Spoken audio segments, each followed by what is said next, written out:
اهي دي بقى اللي تعتبر ارخص عربية من بي واي دي كهرباء، للي عايز يركب عربية ومش عايز يدفع مبلغ كبير قوي. دي البي واي دي السيجل تقريبا، بس مش متأكد قوي، يعني بتمشيك 300 حاجة و30 كيلو متر.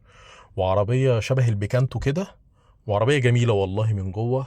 وكرسي السواق هو بس اللي كهرباء، وما فيهاش فتحة سقف، وفيها مثبت سرعة. وده شكل الفتيس بتاعها. ده شكل الشاشة بتاعتها، شاشة برضو حلوة كده وجميلة. وفي هنا برضو شاشة تانية، وفيها شاحن وايرلس، وكراسي جلد.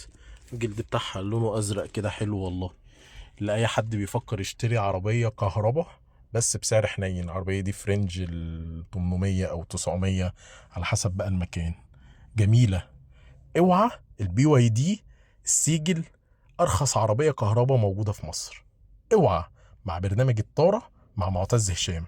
اعمل لي بقى لايك وفولو وشير كده وظبطني، عشان اللي جاي فيه عربيات كهرباء كتير قوي. اوعى.